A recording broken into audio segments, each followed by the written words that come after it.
Helmut Marko has opened up about the future of Ricciardo in Racing Bulls, and it seems like that has gotten off to a shaky start. While it does look like the Aussie is in a safe place with his current team, the project of going to Red Bull has taken a massive dip after many factors have stacked up against him. And Helmut made sure to remind him that the Austrian team has no shortage of options available as replacements, with drivers like Lawson and Bearman waiting on the sidelines.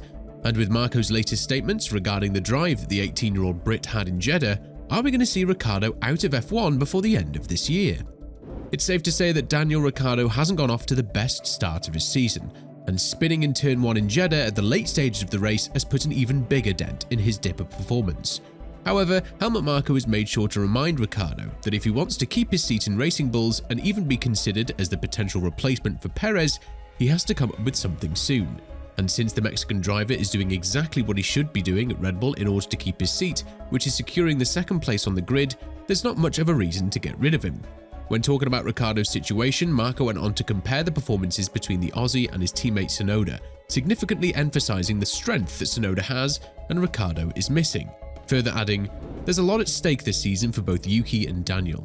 Yuki's qualifying performance was very good, and Ricciardo has to come up with something soon. Where there's work, at least Tsunoda is very good in qualifying, and then they're at the top of the World Championship points in the first stint, only to fall further and further behind afterwards. They cannot maintain the speed in the long term, whether they're putting too much strain on the tyres or there are other reasons is what they need to find out. It is true that the speed of the Racing Bulls has been rather questionable to say the least, but that doesn't take away the fact that Ricciardo and Tsunoda have entered in a heated conversation after the first race in Bahrain, when Tsunoda was instructed to let Ricciardo go and the Aussie failed to accomplish the mission: get past the Haas car ahead of him. Be that as it may, the situation is very difficult to digest now for Ricciardo, because not only is he losing the argument against Perez as the potential replacement in Red Bull, but he's also perceived as the weaker driver in his current team, something that he had a lot of hope entering the new season under the new brand and leadership. Obviously, the goal for the Racing Bulls was to fight up front in the top of the midfield and not being the backmarker, which is one of the main reasons why Ricciardo was brought to replace Nick de Vries after the first 10 races in the season in 2023. However, Red Bull is not shy of talents, and with how Liam Lawson has performed in the 5-race span when Ricciardo broke his hand, scoring P9 in Singapore and being the highest-ranking AlphaTauri driver at the time, you could easily make the argument that Ricciardo's position is threatened to the point of him having to retire earlier than expected without fulfilling his ultimate goal: do this in Red Bull. And what we can say for sure is that Racing Bulls will be counting a lot on Ricciardo to turn this ship around. And while it's safe to assume that the ship hasn't started its journey on the smoothest way possible, it's evident that there's a lot to be fixed, and the Aussie would have to prove that he's capable of doing so and is not just a marketing piece in his team.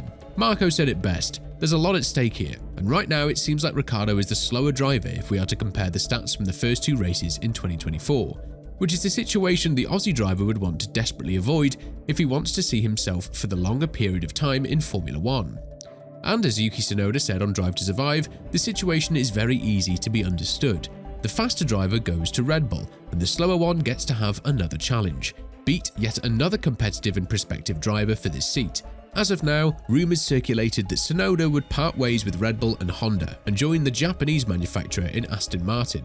But that's been denied quickly by the Austrian team, as they said that the Japanese driver is under a contract with them, so he needs to talk with their leadership first before making any moves. Ricciardo's statement regarding the performance of the Red Bull car was quite disappointing, and it goes to show that we might be seeing a lot more bad races from the Aussie, in which if he continues to get outperformed by his teammate, even if it's just in qualifying like Marko said, it could effectively have a massive impact on where he ends up in the foreseeable future.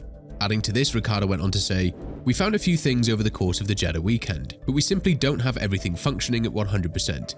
So we see a few flaws, honestly, with the car, like just when it comes to producing efficiency and everything.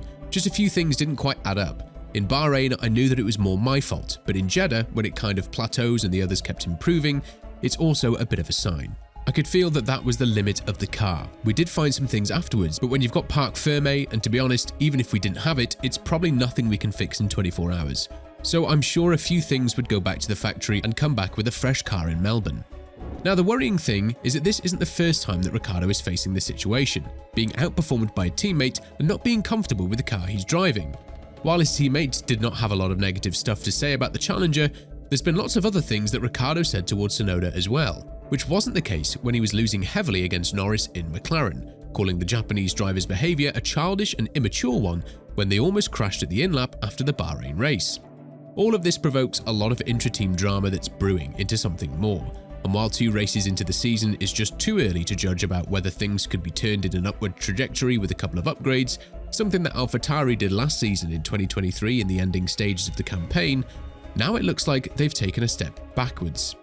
The situation is difficult because the obvious replacement for Daniel Ricciardo, the man who's been rumoured to take the 2023 seat, Liam Lawson, is impatiently waiting for his situation to deter into something more, where he could take Ricciardo's seat and prove that he is the next big thing in the sport.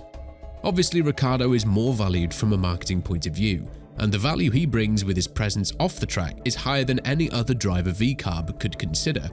But if his on-track performance doesn't translate into regular points and a midfield battle, and Tsunoda's performance does, then Ricciardo is in for a very difficult season. Another very interesting situation is that Helmut Marko went on to comment about Oliver Bearman, a driver that while is under contract with Ferrari, found himself in a situation in which he could exercise his options and maybe join a team that would not be connected with the Maranello team.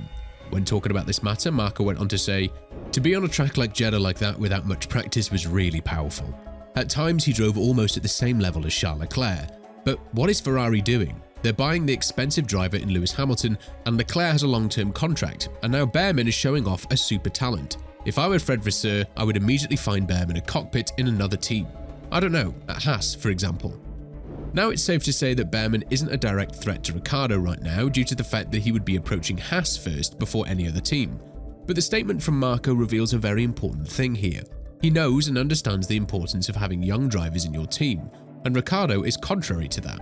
To add salt to the wound, Ricciardo was the replacement of De Vries named by Christian Horner, as the 26-year-old Dutchman disappointed in his debut with AlphaTauri and wasn't given enough time to adapt to the circumstances, which may or may not have hurt Marko's feelings as the scout of Red Bull. The veteran Austrian could be using this situation to try and assert more power in the team by adding yet another scout in Racing Bulls, one that has beat Tsunoda on a regular matter in the 5 races that they were made teammates for.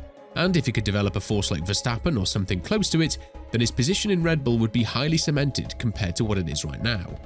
All in all, things do not stand very well for Daniel Ricciardo, because it does look like he's facing a lot of pressure, and the team not performing well and not giving the drivers a car they would enjoy goes to show that this could translate into more bad news in the following period. So, with this in mind, do you think that Ricciardo's F1 career is in jeopardy? Let us know in the comments below. And if interested, make sure to click on the video that appears on your screen right now.